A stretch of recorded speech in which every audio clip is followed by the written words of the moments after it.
Thank you so much, and welcome to Minister Kieran O'Donnell. And Minister, it's nice to see you. First time for me here in Shannon there. And Minister, we're here to speak about the Housing for All plan, and thank you for your overview that you gave us just earlier.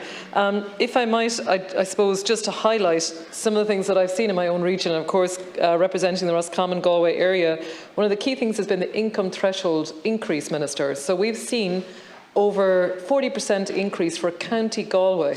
And that means, you know, going from a low base of 25,000 up to 35,000, and that's the income eligibility threshold for people living and working in County Galway. And that includes a lot of regional areas where we've seen a real need for this. It was well overdue. In Roscommon, we're seeing a €5,000 increase in the income threshold as well. Again, Minister, you've spoken in your opening statement about the delivery of over 11,800 social homes, local authority housing. And in Ballinasloe, I suppose what I really welcome seeing is that the nearly completion of over 70 homes. Again, this was a turnkey development that Galway County Council purchased. And again, in Roscommon, we had Minister O'Brien, nearly a year and a half ago, again in Roscommon, looking at local authority housing in Roscommon town. The tenant in situ scheme, of course, is something that is really important about how local authorities will have the wherewithal to purchase homes. And I suppose, Minister, just if there was any other comments that you wish to give on that particular scheme, because our local authorities, to my mind, my concern is Galway County Council does not sometimes have enough staff in terms of the second lowest funded council in the country, so there's challenges there around staffing. So just the staffing element about managing this, the procurement aspect of this is something I'm just would love a little bit more detail on. Minister, as well, you've spoken about nearly 30,000 homes completed in 2022, and if I'm correct, you note that this figure is nearly the highest in over 50 years. Again, this is an incredible statistic considering we've just come out of COVID, but still such a huge hill and a mountain to climb ahead of us. The Help to Buy scheme again is really welcome, and again for first-time buyers I know there's an awful lot of interest in it.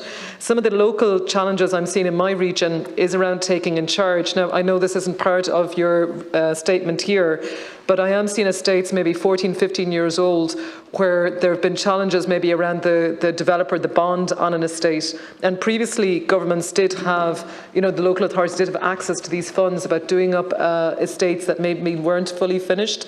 I'm just dealing with 2 or 3 of those now in my own area, and it's just challenging because residents are trying to take up the burden of this. I know my colleague here, Senator Maria Byrne, spoke about the Living Over the Shop scheme. Just that, again, business owners sometimes mention this to me, and again, is what can be done here. I know there's schemes there as well for landlords around the refurbishment costs and how there is tax incentives around refurbishing above the shop areas.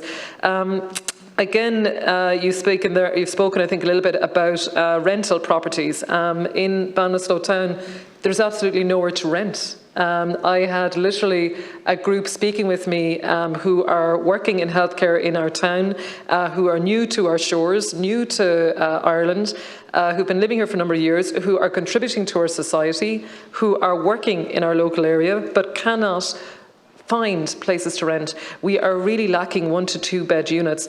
Minister, I suppose if there was any comments on this, one of the reasons, by the way, is really positive. We Port Youngclay University Hospital in our area, and nearly an increase of 200 positions there, literally from 800 nearly 2 or 3 years ago now to nearly 980, which is fantastic. But so many people here maybe are working, nursing and so on, maybe at the 40,000 mark.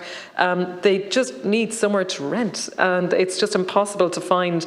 And again, it's just the capacity around that. Maybe how do we work on capacity for rental properties around the Cree Cunaha? Welcome to see that. Welcome to see some of the changes as well, potentially around rental properties. Can I ask a little bit around credit unions and financial institutions where people have initial approval from local authorities, Minister, and I don't know if you may have any knowledge of this, but can credit unions or banking institutions be able to give sort of advance funding to people who have received this, because the challenge is that this Cree Cunaha has only paid subsequent, once the works are done and so on. So just a question that's arisen for me locally.